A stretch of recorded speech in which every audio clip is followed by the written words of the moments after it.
Hi, JJ here again with The Art of Value. Welcome. Well, today we're going to look at a recent interview with Warren Buffett, specifically on AI and ChatGPT, his thoughts on that, his experiences so far.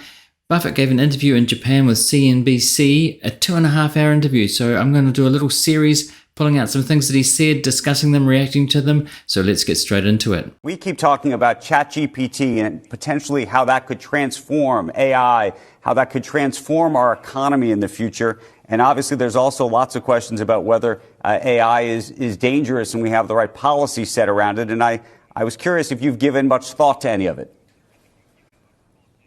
Well, I think it's something I don't understand at all. But Bill did come by about, 4 or 5 months ago, and he said, I'm going to show you the latest thing, what can be done. I'll just jump in right there. The Bill he's talking about is, of course, Bill Gates, who has regular interactions with over time, and Bill has him up to date on technology. Buffett says he doesn't really understand technology, but it's clear that he's pretty up to date with Bill Gates coming to him and saying this is what ChatGPT can do, this is what AI is up to. So I think he does understand more than people realize, especially about what's going on in the economy and something like AI, which has the potential to change the economy in good and perhaps bad ways, but we'll get into that in a minute. I actually said, take the song My Way and write it in Spanish and have it encompass my views on what's funny or what's likely to happen in the economy. And 2 seconds later, it comes out that rhymes and does all these wonderful things. But he told me, he said it can't tell jokes, which I thought was very interesting. It just doesn't know how to tell jokes, but it can tell you. It's read every book, every legal opinion. I mean, the amount of time it could save you if you were doing all kinds of things is unbelievable. Okay, I think it should be noted that he said that Bill Gates came to him 4 or 5 months ago, which was soon after ChatGPT came out and was such a big success. So Buffett, it's not like he doesn't know what's going on out there. And obviously Bill took him through what it can do. They did some language things, and Buffett understands how it could increase productivity. He was saying it could increase the speed that people do things. That's a huge productivity increase in the economy, and I'm sure he can see that. That seems clear. But what I said to Bill is, I said, just let me know what I can ask. How are you going to ruin the human race? And then let me know. Someone unplug it or whatever I have to do at that point. And of course, I'll be programmed so that nobody thinks they should unplug it or something. So I don't really understand it. I think it's an incredible technological advance in terms of showing what we can do, but I don't know whether we know what happens. So I think this is interesting where he's saying, let me know when I can ask it how it's going to ruin the human race. Of course, this is a really salient point and very relevant because there have been people talking about this, predominantly Eliezer Yudkowsky, who's an ethics or a theorist in AI, a researcher who thinks that AI is going to ruin the human race or kill everyone, basically. He's put warnings out there. There's been this letter out there from people like Elon Musk, who have talked about that they want to pause on AI. And Buffett talks about this in a second. It's really about the concept of human alignment, having AI aligned with humans, of course. And Buffett seems to pick up on this point. He seems to know about it. So no doubt he's talked about that with various people, including Bill Gates. Yudkowsky talks about GPT-4 being so good, better than he imagined, more advanced. And so he's a bit worried about GPT-5, what that's going to be like.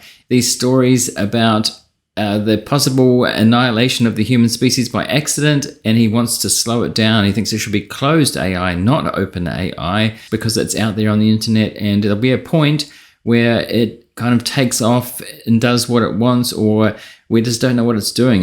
He's talking about how it will deal with our silly little problems, but it might go off on its own and do some nefarious things, not thinking that they're nefarious, but these are real problems out there. So it's bigger than the nuclear threat, he thinks. But as I said, people like Elon Musk and Steve Wozniak have real concerns about this technology going too fast, advancing too fast now after not advancing very fast or not seeming to for a long time. Big jumps now. So that is a concern out there, and Buffett seems to be picking up on that. By the way, if you're getting value out of this episode, please like on YouTube and on Rumble if you're watching there to help spread it to more people. I really appreciate that. Thanks. It scares him. Well, if it scares him, it scares me in terms of the possibilities of it. I mean, we've done amazing things, like we figured out how to create an atom bomb back in 1945. I didn't know what an atom was or anything, but Einstein told me it was going to change the world, and it changed the world. So I don't want to change the world too many times without having some idea of the consequences of it. And I think this is extraordinary, but I don't know whether it's beneficial. So there, he can't remember the name of who told him. It turns out to be Eric Schmidt was talking about how AI scares him. Of course, Eric Schmidt being involved in Google in a big way, CEO of Google, leading it to great success, although you could argue that it's got such a monopoly that it could be run by anybody pretty well, unless AI disrupts it. It's talking about ChatGPT. I've made videos about this in the past, about is Google being threatened by ChatGPT OpenAI already, which of course Microsoft has a huge investment in.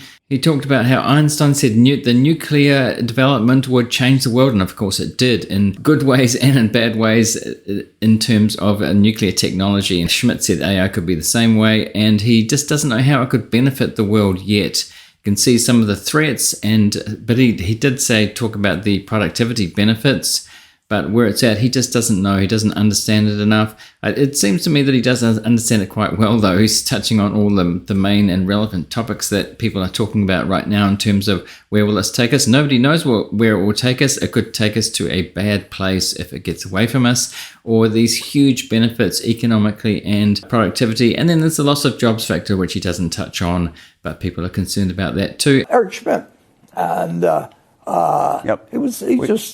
Eric was saying, we don't know where this takes us, and maybe we ought to pause it for a while. Well, right. I don't know 1/100% about physics or anything else that Eric knows, but I come to the same conclusion. Okay, there, of course, he remembers that it's Eric Schmidt and that Eric said there should be a pause on it for 6 months. And as I've said, he's not being a Luddite there, because there are other experts in the field concerned about the same thing, and they're thinking that there should be a 6-month pause.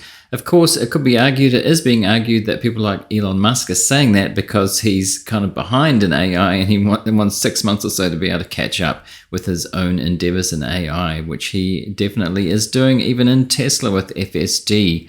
But what do you think? Do you think there should be a pause in AI, or do you think there should be this kind of race that's going on? There is a race going on between companies now. Do you think it should be slowed down, or do you think it's going at the pace it should be with these huge steps? It's definitely a week-to-week thing at the moment with the developments going on. It's really even hard for people in the field to keep up with all the developments that's going on. So Buffett does have a reasonably good understanding here. I don't think he'd invest in anything. He doesn't invest in Microsoft because there's a conflict of interest with Bill and the foundation and everything. That's what he says. All right, as I said earlier, I'm making a series of videos from this long Buffett interview. It was 2.5 hours. I'm pulling out some main points, discussing them. The next one's on the banking crisis, and I'll put a link to a playlist up here when I've made the next one. If it's not there yet, I haven't made the second one. So go here to Charlie Munger's interview that he gave last year. A rare interview with Charlie Munger, of course, Buffett's business partner at Berkshire, longtime business partner and legendary investor in his own right. Well worth seeing what he's got to say as well. Thanks for listening and watching, and I'll see you next time.